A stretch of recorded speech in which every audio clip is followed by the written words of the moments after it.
Welcome into Bucs Insider. Kancey Phillips here with senior writer and editor Scott Smith. And as we speak, while we're recording this, the final OTA is happening.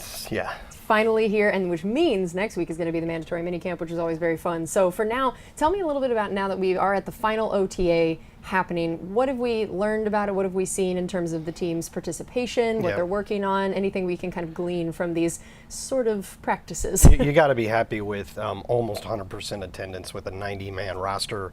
Not every single guy is there, but most of them are there. You know, your Mike Evans, your Chris Godwin's, Baker Mayfield.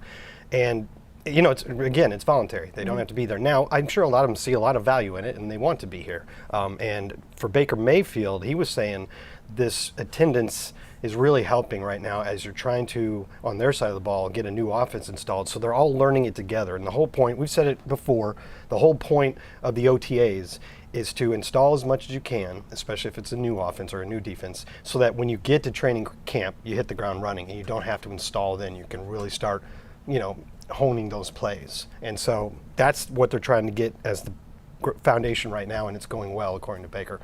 Baker says that the new coordinator, Liam Cohen, is throwing a lot at them up front. Like, he's not holding back. He's open, here's the playbook, and it's apparently a challenge. It's not easy, and some days it's very mentally taxing, but Baker says it's worth it for how it's going to pay off at the end. Yeah, you want to have the mental errors now, not come later on. That's a good point. You said right now you're learning from the good plays and the bad plays. Yeah, that's great. And so looking to minicamp next week, what is it going to look like in terms of what they're allowed to do? How is it different from these OTAs that have been going on? Well, it's the only part of the off-season program that's mandatory. Now, there are guys on teams here and there that don't show up, but they can be fined for that. So you would expect everybody to show up. You still can't do pads. You still can't have on-purpose hitting. They can be there all week. They can only do physicals on Monday, and then the practices are Tuesday, Wednesday, and Thursday. And they can be on the field for a total of 3.5 hours in 2 different workouts, but one of those is a walkthrough. So generally it's like a 2-hour full speed practice, either before or after a 90-minute walkthrough. So they can do that, and then and that's about it. And then Friday they're off, and they're out of here. And they're out of here, and that's the one dead time of year where basically then there's no one around, nothing happening all the way until training camp, which is when we get to have fun coming up with things to talk about during that dead time. So we're excited about mandatory minicamp, and also I always love that it's a chance to see some of these new guys coming in. That we've talked a lot about rookies, but they're not the only new guys that come around. You got some free agents, some other additions, and I know one of those that we've gotten a chance to hear from and get a look at a little bit is Bryce Hall, the cornerback. So tell us a little bit about him, and what role do we feel like he might play, and the addition he is to this team. Well, he's probably going to be an outside cornerback, and Coach Bowles was asked yesterday, because he was asked, does it feel like you have 3 starting outside cornerbacks, considering Jamel Dean and Zion McCollum and now Bryce Hall? And you know what he said? What did he say? Well, he said you can never have enough good cornerbacks. Were you operating him as a puppet from behind? Did you bribe him? It's like my motto. Yeah, he's obviously been watching Insider. Exactly. Coach Thanks, Bowles. Coach. Hey there. Good to see you. He said he'd rather have 5 of them. That's a bit greedy. It's hard to find 5 starting caliber cornerbacks, but Bryce Hall, they liked what he's done on tape with the Jets over the past 4 years or so. It's just he's had some injury issues, hasn't been able to stay on the field, but he did have one season where he started all 17 games. So they like what they've seen from him, and they think that in what seems like the inevitable account of a cornerback going down for a few games, that you're going to need another guy that you can plug in there and not worry about a fall off and play. Like, look at the last 4 years here. These are the 2 week 1 starting cornerbacks for the team each year, and on the right there is how many games combined they missed due to injuries during those seasons. And 2020 was great. They only missed 2, but of course that was the story of that season. The Super Bowl season, the Bucs were incredible. And that's usually the case, right? Yep. So, but ever since then, at least at the fewest 6 games, so a total of 30 games missed by the week 1 starting cornerbacks in the last 3 years. Goodness, yeah. You don't want that to happen. No, and obviously, Coach has talked about what Jamel really needs to do is stay on the field. Like, he's not worried about his level of play, but he needs him out there for as many games as possible. But you have to plan for that possibility because it generally happens. Yeah, that makes a lot of sense. All right, so now let's also talk a little bit about something I'm sure we'll be watching a bit in camp, is to see some of those guys that were first-year players last year, seeing how much it looks like guys might make that second-year jump that we always love to see and what that could look like. So Kalijah Kancey, I mean, he came out with a bang last year. Yeah. I mean, even 2 different times it felt like right. he had that first 11 plays, and then the injury, got hurt, got to come back again. Yeah. And both times it was unbelievable what he did as a rookie. And I feel like coaches were just so excited. So what do you feel like that could mean for this next year? He certainly showed a lot of flashes, and he finished the season with 4 sacks. And like you said, he missed about a month and was a little rusty when he came back. So I just want to point out that 4 sacks for your first-round draft pick pass rusher isn't unusual. I mean, you don't usually drop right in like Micah Parsons and have 10 sacks.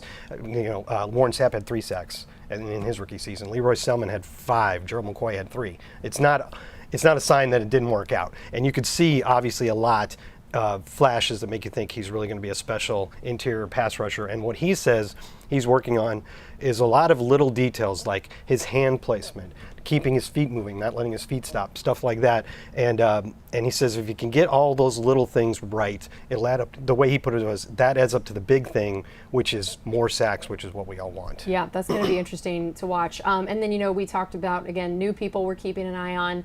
And a couple of them are some skill positions that are rookies that we drafted fairly early. You have Bucky Irving and Jalen McMillan. So tell me a little bit about what we feel like the expectations are for them. What have we seen so far from them in these OTAs? I know, again, no pads, hard to tell some things, but maybe at least skill positions are a little easier to watch because compared to the trenches guys. I think receiver is probably the one position where you can see the most. And Baker Mayfield was asked about both of those rookies, and he seems excited about them already. He was talking about Jalen McMillan and says you can really see how natural of a feel he has for the receiver position, and how he runs really smoothly, and he's really deceptive covering ground because it doesn't look like he's putting in a lot of effort, but he really is covering a ton of ground. So that was impressive to him. He says he's got really good hands too. He says with Bucky Irving, of course, with running backs, it's a lot harder to tell because you're not supposed to tackle them, and so every time they break through the line and run for 30 yards. But he says what he does like about Bucky they've seen so far is that when he decides to make the cut and go north and south, he goes. Like, he just decides and he hits it and he goes and he accelerates quickly. So it is good to have that sort of decisive running style. I am going to say that I love both of these guys already personality-wise as well. And the rookies go to the police academy each year to go through some of the training, meet some of the officers.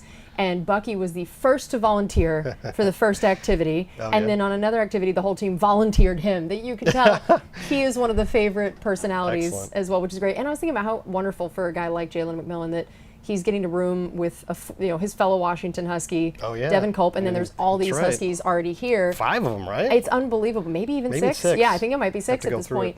And it's just incredible thinking about how much that would help a transition. Sure, that'd be nice. That you'd already know all these people, have a lot of familiarity. So I feel like both of these guys, they seem to have great personalities, already be bonding with a lot of people, which I know we talk about that can end up contributing as well, that we're excited about their on-the-field stuff. Feels like they're already fitting in really well. Yeah, well, you want them to be comfortable. Yes, right? That's true. And then we're going to close with just telling you guys about the event happening today that we want to make sure you stay tuned for. The Cut and Color for the Cure event is happening here at the Buccaneers facility, and it's where basically a lot of the players and coaches either cut or dye their hair orange, that children who have had cancer, currently have cancer, come in and help do this. You see Coach Bowles getting his beard colored, Yaya with his hair dyed, and there's Kalijah with his hair dyed and getting the beard colored.